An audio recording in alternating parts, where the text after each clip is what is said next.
Là, très bien. Merci beaucoup, Monsieur le Président. Merci beaucoup à l'AMCAR pour l'invitation. Je suis également très honorée, très émue de parler devant un panel aussi prestigieux que ce soir.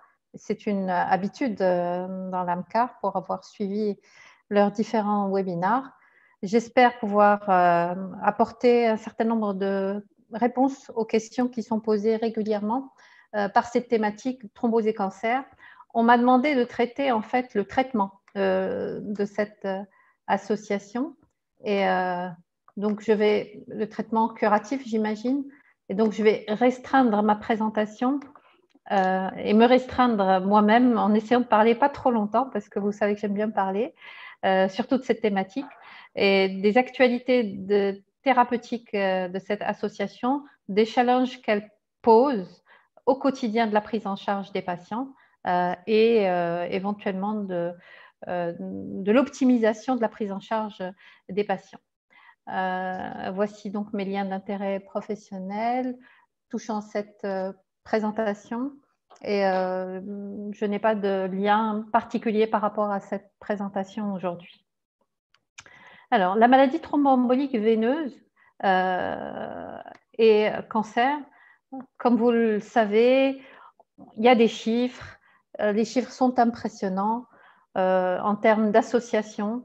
On ne va pas parler de cette association diagnostique où quand on a une thrombose, eh bien, on va trouver un cancer dans 10% des cas la première année, 20% des cas en cas de récidive.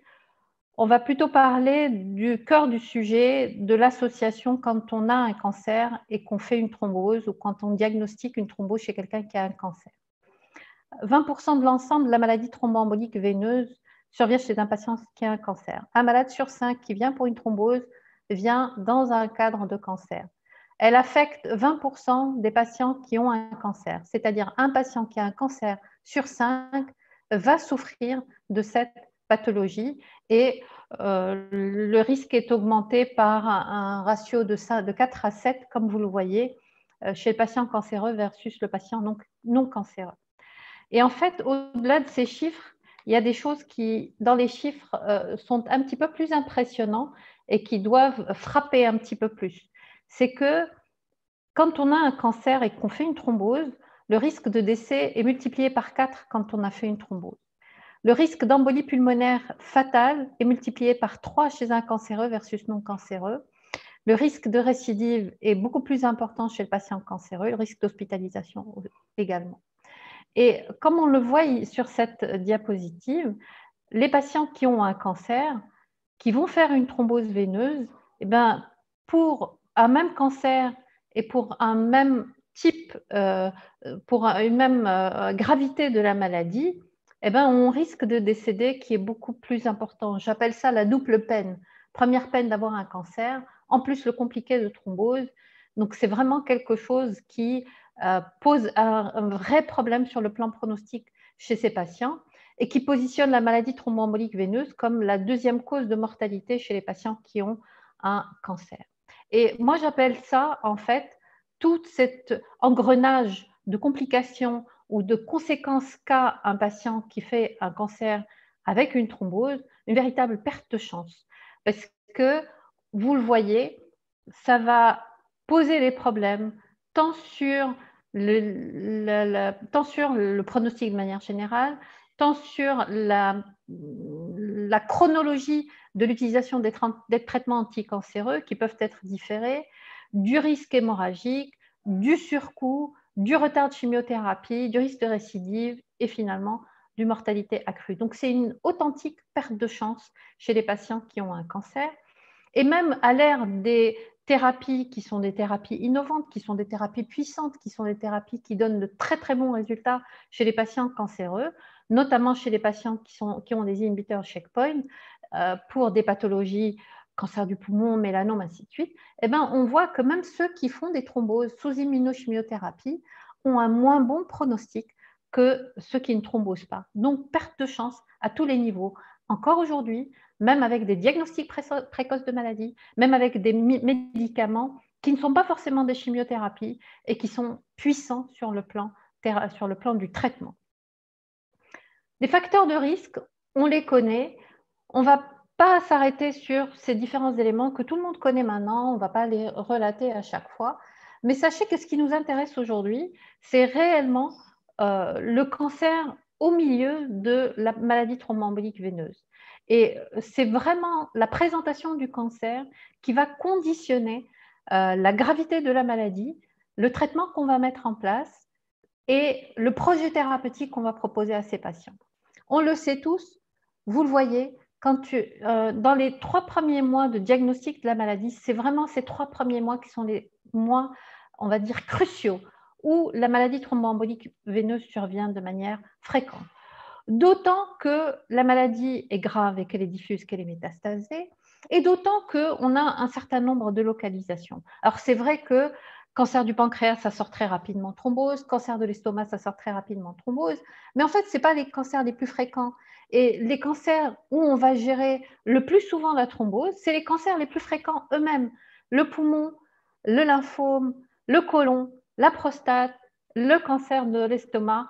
C'est plutôt ces patients, ces profils patients qu'on va avoir à gérer pour pouvoir optimiser leur thérapie et éviter qu'il y ait réellement cette perte de chance par la survenue d'une maladie thromboembolique veineuse.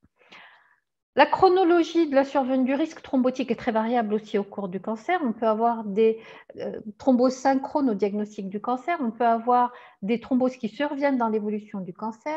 Le risque thrombotique varie. Au début, la chimiothérapie, la chirurgie, la récidive.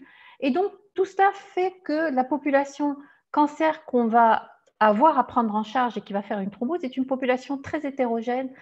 Bien évidemment, le site, le type du cancer, le diagnostic, le suivi, les métastases, ainsi de suite, les autres facteurs de risque.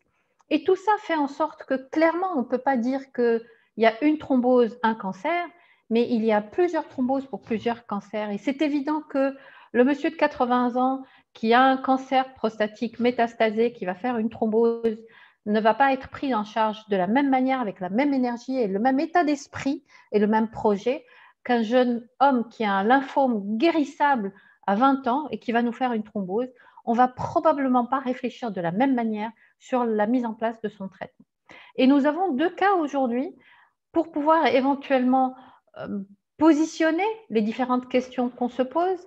Un très jeune homme de 60 ans qui fait un cancer de l'estomac non résecable, mais non métastasé, pour lequel on pose une indication de chimiothérapie néoadjuvante et éventuellement une chirurgie s'il répond à la chimiothérapie, et qui, au moment où on va lui faire son bilan d'extension, lui trouve une embolie pulmonaire segmentaire.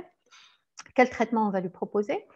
Et en parallèle, on a une dame qui a 72 ans, un adénocarcinome du sein, hormonosensible, HER positif, qui est métastasée, qui a 102 kilos et qui va rentrer en chimiothérapie avec, par la suite, un traitement au long cours par tamoxifène pendant au moins 5 ans. J'espère que je ne dis pas de bêtises et je parle sous la coupe d'être corrigée par l'oncologue, notre présidente de séance.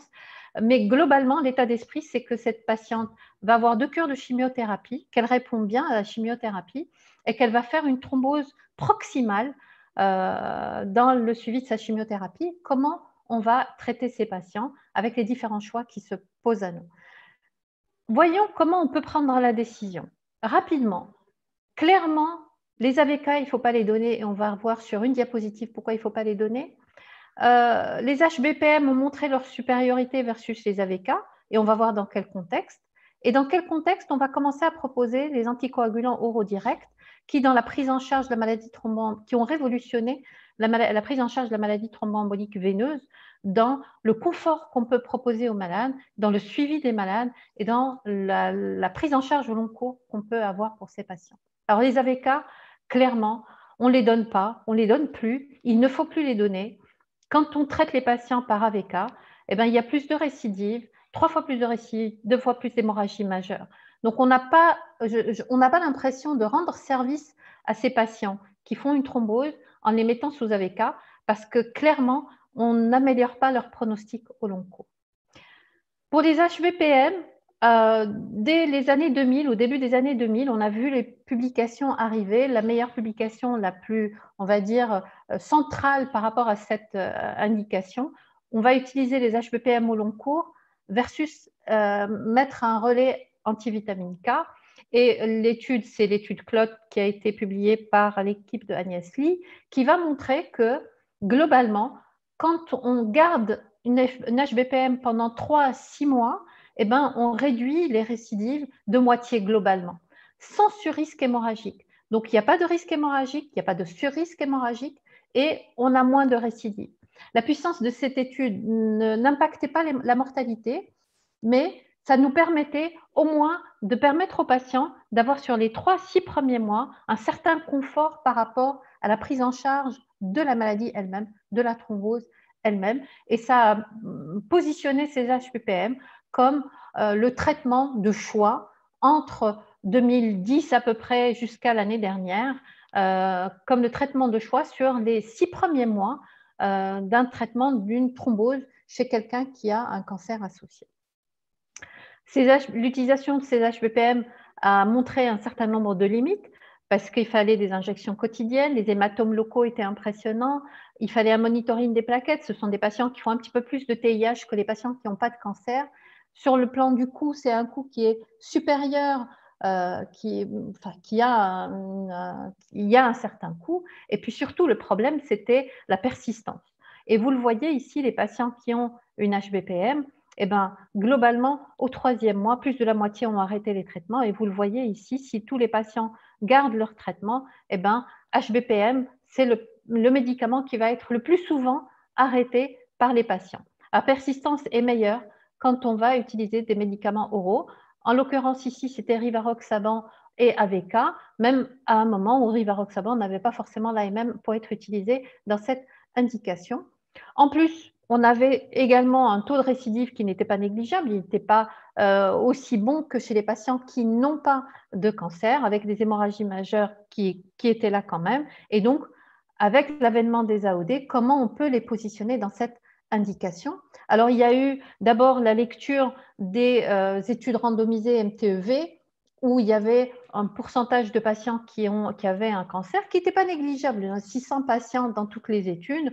On a fait la méta-analyse, on a repris ces sous-groupes de patients avec cancer, on a comparé, mais le comparateur dans ces études, c'est AVK, alors que le standard of care, c'est HBPM, et on voit dans ces études qu'il y a une tendance peut-être à moins de thrombose, mais non significative, et une neutralité en termes d'hémorragie, vous le voyez ici.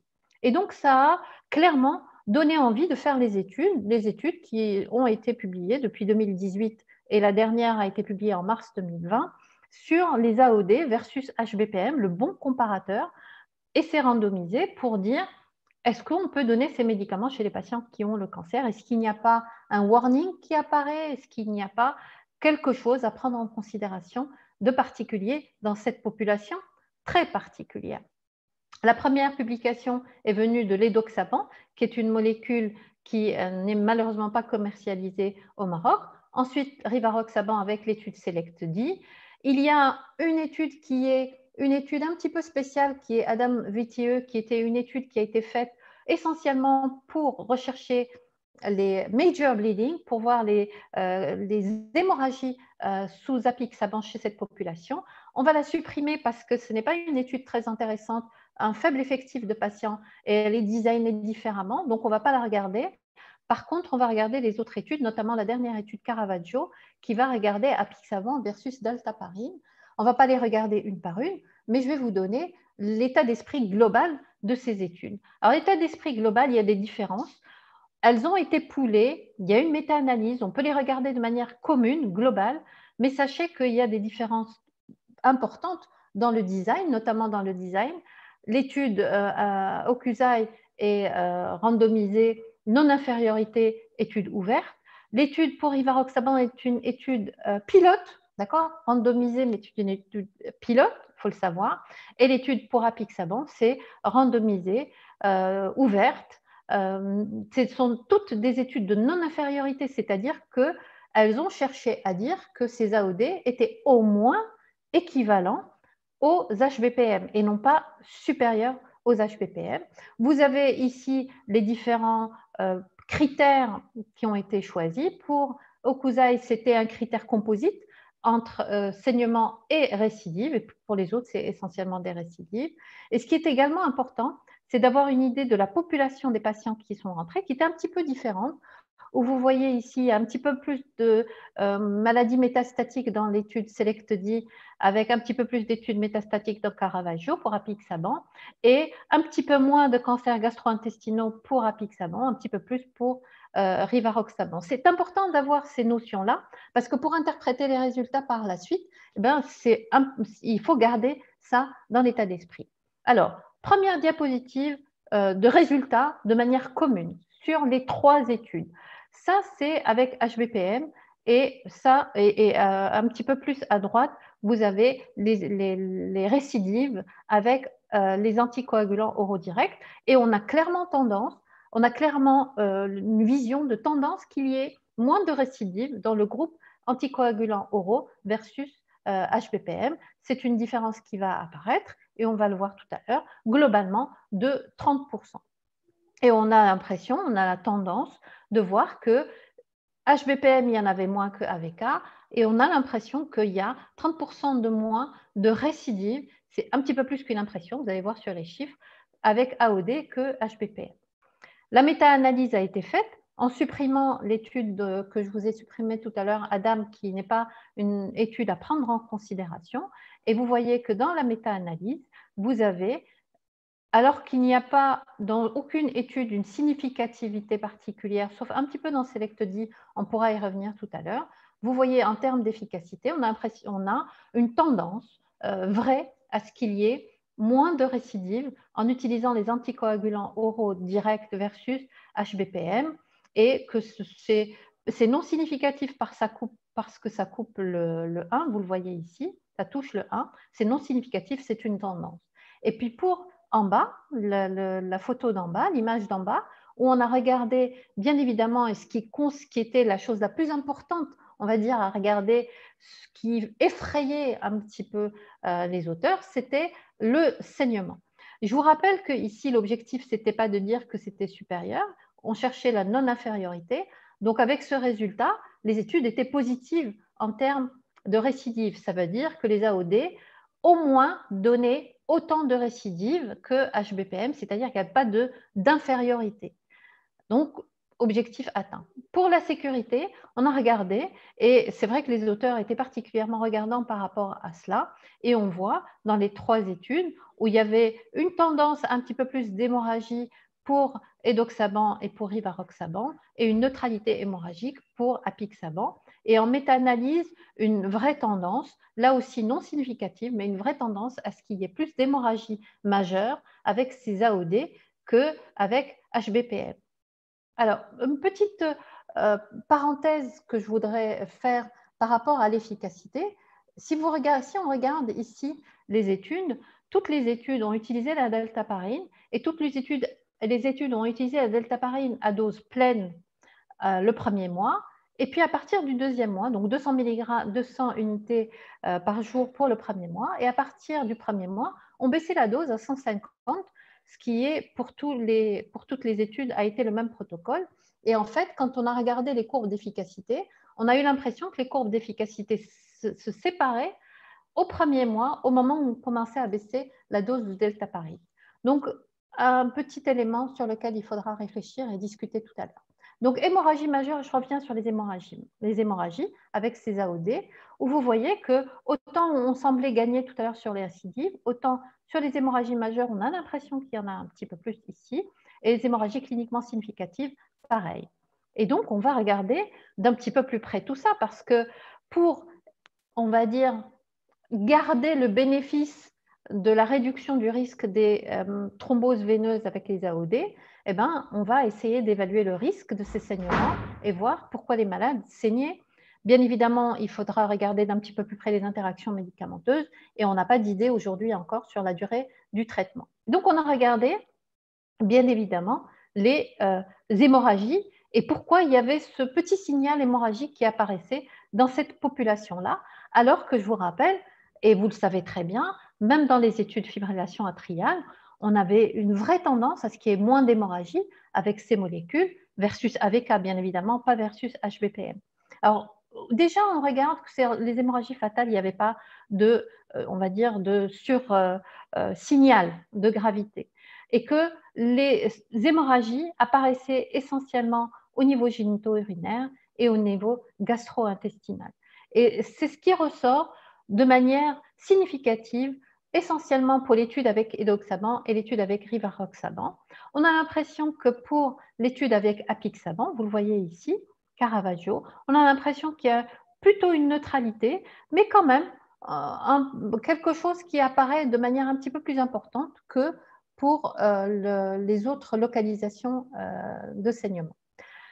Bien évidemment, il faut s'intéresser à la population et on revient dessus. Quand on regarde la distribution des cancers, eh ben, on se rend compte, par exemple, où Selectdi ou avec rivaroxaban, il y avait le plus de saignement digestif, eh ben, c'est probablement parce que dans cette étude, c'est dans cette étude où il y avait le plus de cancers gastro-intestinaux qui étaient peut-être surreprésentés dans cette étude. Et quand on va regarder ça de manière séparée, de manière un petit peu plus focusée, quand on va séparer les populations cancer gastro-intestinal, population non cancer gastro-intestinal, eh ben, on se rend compte que les saignements ont lieu essentiellement dans la population avec cancer gastro-intestinal, plutôt au estomac-œsophage qu'au niveau du côlon. Et quand on a la population sans cancer gastro-intestinal, on est sur une neutralité hémorragique qui est manifeste.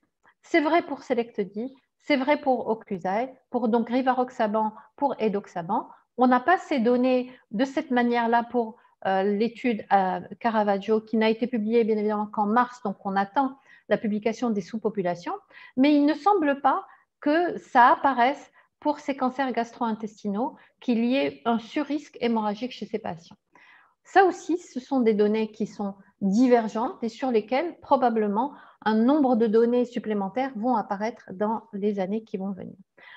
Voilà la diapositive qui regroupe un petit peu tous ces résultats-là et qui dit globalement tout ce qu'on vient de dire. Probablement un surrisque hémorragique avec l'édoxaban et avec le rivaroxaban sur les cancers gastro-intestinaux et une neutralité pour Caravaggio avec apixaban sur les saignements gastro-intestinaux et sur l'efficacité, une efficacité globale qui est équivalente, qui était significative dans l'étude avec rivaroxaban, mais qui était en borderline là aussi de la significativité de non-infériorité, c'est-à-dire que ça fait pareil que HPPM. La deuxième question qu'on peut se poser avec ces molécules, donc c'est efficace, c'est aussi efficace qu'HBPM. Il faut faire attention aux cancers gastro-intestinaux en termes de saignement et on ne sait pas quelles sont les interactions médicamenteuses. C'est des médicaments qui se prennent par voie orale, qui se font absorber au niveau de la lumière intestinale, chez des patients qui prennent des chimiothérapies, qui vomissent, qui ne mangent pas, et ça pourrait bien évidemment avoir des problèmes, ça pourrait poser bien évidemment des problèmes chez ces patients. Ce sont également des patients qui ont des anomalies rénales et hépatiques connues et plus fréquentes que la population normale. Et les interactions directes directes avec les médicaments de chimiothérapie doivent être maintenant de plus en plus connues. On les connaît. Vous voyez qu'HBPM, il n'y a pas d'interaction, d'accord? Donc c'est pour ça qu'on est souvent à l'aise pour l'utilisation de ces molécules. Et pour les autres molécules potentiellement qui font intervenir le cytochrome P3A4 et le transporteur PGP, qu'il y a des possibilités d'interaction médicamenteuse relativement importantes et elles sont listées maintenant de plus en plus. Et il y a des sites où on peut trouver assez facilement ces interactions médicamenteuses. De tous ces éléments-là, avec tous ces éléments-là, les recommandations ont été, on va dire, révisées depuis 2018, 2019, et on attend l'actualisation des recommandations l'année prochaine. Et même l'ESC a émis un certain nombre de recommandations qui dit qu'on peut utiliser l'édoxaban, le rivaroxaban, qui sont une alternative acceptable aux HBPM tant que le malade n'est pas au risque de saignement, essentiellement quand le patient n'a pas de cancer gastro-intestinal, essentiellement, voire génito-urinaire pour certaines, on va dire, recommandations. Et probablement, on fera dans l'année qui va venir l'introduction dans ces recommandations de l'apixaban qui a lui aussi montré qu'il pouvait challenger l'HBPM dans cette indication. Donc, si on revient à nos deux patients, on va essayer d'aller assez rapidement, si on revient à nos deux patients de tout à l'heure, le premier patient a un embolie pulmonaire segmentaire au moment où on pose le diagnostic, il va avoir besoin d'une chimiothérapie adjuvante. Le deuxième patient, cette dame, fait une thrombose veineuse dans l'évolution de sa maladie sous chimiothérapie. Qu'est-ce qu'on va leur proposer comme traitement? La première question à laquelle on va répondre, ce n'est pas quel traitement on va leur proposer, mais quel est leur projet thérapeutique de ces patients. Il est exclu qu'on puisse décider nous-mêmes tout seuls dans notre coin et il est exclu que l'oncologue ne fasse pas partie de la décision thérapeutique. Est-ce que ce sont des patients qui sont guérissables? Quel est leur pronostic au long cours? Est-ce qu'on va leur donner toutes les chances sur le plan thrombotique pour pouvoir les amener à avoir une bonne réponse sur le plan cancérologie? Donc, globalement, chez ces patients, on peut décider qu'est-ce qu'on peut donner. Et globalement, cancer gastrique, on va peut-être éviter l'AOD au début, premièrement. Deuxièmement, on va regarder est-ce qu'il y a des interactions avec la chimiothérapie qu'il va avoir.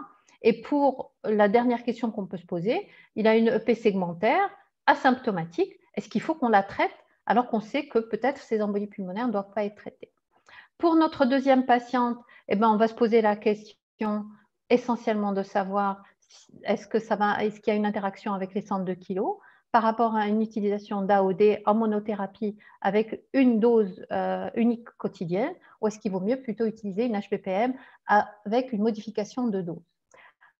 Rapidement, les EP incidentales dans le cancer, ce qu'on appelle EP incidentales, c'est-à-dire où il n'y a pas, on va dire, de symptômes, c'est découverte fortuite sur une imagerie. L'histoire naturelle, c'est exactement la même que l'histoire naturelle des embolies pulmonaires symptomatiques. Et quand on ne les traite pas, leur pronostic est très mauvais. Et la mortalité est 4 fois supérieure quand on ne traite pas ces patients correctement par anticoagulant. Donc déjà, embolie pulmonaire incidente chez un patient qui a un cancer, elle doit être traitée de la même manière qu'une embolie pulmonaire symptomatique.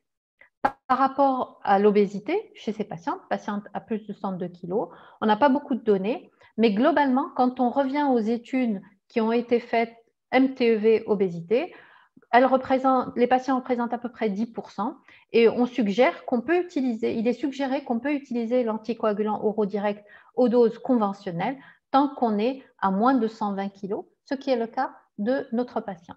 Donc globalement, pour notre premier patient, on va lui proposer un traitement par HBPM en monothérapie au départ. Et pour notre patiente, il n'y a pas d'interaction médicamenteuse. On lui a proposé un AOD en monothérapie, en l'occurrence le rivaroxaban chez cette patiente. Et le suivi chez ces patients, eh ben, on a l'évolution chez ces patients a montré qu'au bout de 3 mois, les patients allaient bien, on le voit ici. L'évaluation de la maladie était bonne. On a proposé une chirurgie gastrique chez ce patient puisqu'on a eu une réduction tumorale qui était significative.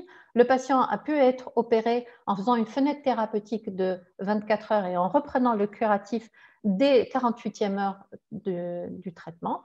Et pour notre autre patiente, dans le suivi post-chimiothérapie, à la 3e cure, elle a présenté une thrombopénie avec un taux de plaquettes inférieur autour de 55 000 par litre. Est-ce qu'il y a une interaction avec sa maladie? Il faut savoir que la thrombopénie est une situation qui est très fréquente chez les patients sous chimiothérapie et qui ont un cancer avec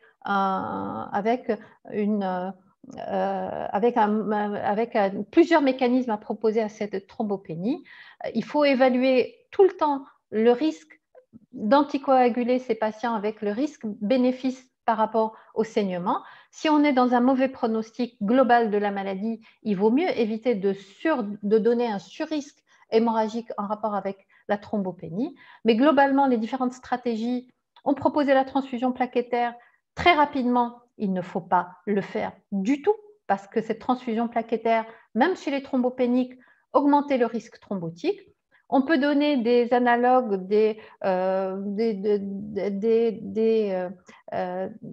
récepteurs de la thrombopoïétine, c'est l'équivalent de l'érythropoïétine chez ces patients, ça marche pas trop mal. ou alors on va ajuster les doses d'anticoagulants. Les ajustements de doses sont d'autant plus faciles qu'on est au-delà de 3 mois de l'épisode aigu. Si on est dans les 3 premiers mois de la thrombose, eh ben, on sait que c'est ces 3 premiers mois où le risque de récidive et d'hémorragie est le plus important. Donc, il faut vraiment éviter de baisser les doses. Et quand on est à plus de 30 000, on maintient le traitement parce qu'il y a un véritable bénéfice à maintenir ce traitement. Et on ne le modifie que quand on est à moins de 30 000 plaquettes par 30 000 plaquettes par millimètre cube. C'est à ce moment-là, on va peut-être être autorisé à transfuser en plaquettes, mais sincèrement, c'est une très mauvaise indication, ou poser un filtre cave chez ces patients, filtre cave transitoire qu'on retirera dès que la thrombopénie sera passée. Au-delà de 3 mois, on est plus à l'aise par rapport au taux de plaquettes, on peut réduire le dose, voire arrêter les anticoagulants. Enfin, dernière question qu'on va se poser, nos 2 patients vont bien. La maladie est en rémission pour le premier, pour notre patient de 61 ans. On est à 6 mois de traitement. Pour notre deuxième patiente, elle a été mise sous tamoxifène. Là aussi, on est à plus de 6 mois de traitement et on se pose la question, est-ce qu'on arrête l'anticoagulant ou est-ce qu'on le maintient?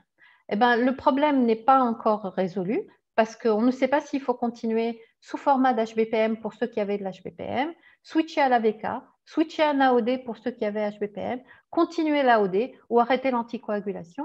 Pour l'instant, c'est quelque chose qui n'est pas encore réglé. Et globalement, les études vont montrer quand même, c'est les 2 seuls qui sont disponibles, c'est TICAT et Daltecam, les 2 seuls utilisent les HBPM et montrent clairement qu'il y a un bénéfice à garder un traitement anticoagulant au-delà des 6 mois, au moins sur la première année qui suit l'épisode thrombotique. Et toutes les guidelines vont dire que tant que le cancer est actif ou sous traitement, eh ben, il faut continuer le traitement anticoagulant avec on va dire une définition du cancer actif qui n'est pas commune pour tout le monde. Je vous donne celle qui est la plus utilisée. C'est celle que vous pouvez lire les différentes données. Et en fait, à 6 mois, un cancer de l'estomac, on ne peut pas considérer qu'il n'est plus actif ou qu'il est en rémission. Il faut se donner encore un petit peu de temps pour pouvoir considérer que notre patient est totalement en rémission, se donner facilement 3 autres mois. Et donc, chez ce patient, peut-être qu'il y a une indication à garder l'anticoagulant, mais plus l'HBPM puisqu'on n'a plus la source de saignement. Donc, ce patient, on peut le switcher à l'AOD standard sans problème, avec une point d'interrogation sur la dose. Est-ce qu'on utilise la dose complète de l'AOD ou la demi-dose de l'AOD? C'est une question qui est encore ouverte. Pour notre autre patiente, elle a eu 6 mois d'AOD, elle également. Elle est sous tamoxifène. On ne peut pas considérer que sa maladie est totalement maîtrisée à ce moment-là, d'autant que le tamoxifène est thrombosant. Donc, on va lui garder l'AOD, là encore, pour au moins 6 mois et on réévaluera au bout de 6 mois. Et au bout de 6 mois, on posera encore les mêmes questions. Comment va mon patient? Comment va son cancer? Est-ce que son cancer est totalement refroidi et totalement, on va dire, stabilisé, en rémission? Et peut-être que pour le premier patient, on pourra arrêter l'anticoagulant. Pour la deuxième patiente, au bout de 6 mois, elle est toujours sous tamoxifène, elle est toujours obèse. Il n'est pas évident que chez cette patiente, on arrêtera l'anticoagulant à ce moment-là. Donc, vous voyez que c'est toujours interactif. Vous voyez qu'on se pose toujours des questions par rapport à, de manière dynamique chez ces patients sur leur maladie et sur les indications des anticoagulants, quel anticoagulant, quelle dose, quelle durée, ainsi de suite. Et on ne pourra prendre en charge correctement ces patients que quand on les prendra en charge de manière globale avec les collègues oncologues, avec les collègues hématologues, en se posant toujours la question: comment va ma maladie? Est-ce que ça vaut le coup que je fasse prendre à un patient un risque de traitement antithrombotique si sa maladie finalement est en stade avancé et qu'on est en palliatif? C'est des questions qui se posent de manière vraiment au quotidien pour nos patients. Un petit clin d'œil sur les thromboses de KT, c'est ma dernière diapositive. C'est une question qui vient souvent, c'est fréquent. Il y a souvent des complications, si elles ne sont pas emboliques, elles sont sur le local et les patients gardent des séquelles relativement importantes. En fait, on réfléchit exactement de la même manière pour les thromboses de KT que pour les thromboses qui surviennent sur une veine saine, on va dire, ou non cathétérisée. Les durées de traitement, c'est les mêmes. Est-ce qu'on utilise HBPM ou AOD? C'est exactement les mêmes questions qu'on va se poser. Ce qu'il faut dire, c'est que pour les AOD, il n'y a eu aucune étude utilisant AOD sur les thromboses de KT. Et dernier message, la thrombose de KT n'est pas une indication à retirer le KT. La seule indication à retirer le KT, c'est que le KT n'est pas fonctionnel, ne passe pas. Et que s'il est partiellement thrombosé, on peut continuer à l'utiliser et éviter de repiquer le malade et de le réexposer à un risque thrombotique. Voilà, donc ma conclusion va être que c'est quelque chose cette association est une association fréquente, qui est en pleine évolution, avec un concept qui évolue et la base de la réflexion, c'est une réflexion qu'on va avoir cancer par cancer, malade par malade et maladie par maladie, si vous voulez. L'intérêt d'utiliser les anticoagulants oraux aujourd'hui se pose. Ces molécules gagnent du terrain tant par rapport au confort de leur utilisation que par les bénéfices potentiellement qu'on pourra en tirer, qu'aujourd'hui encore les HPPM gardent une place chez un certain nombre de patients. Et moi, je considère que c'est une place qui est très importante, surtout sur les premiers mois de traitement, où on ne sait pas encore très bien comment les patients réagissent à des prises orales de traitement. Voilà, je vous remercie.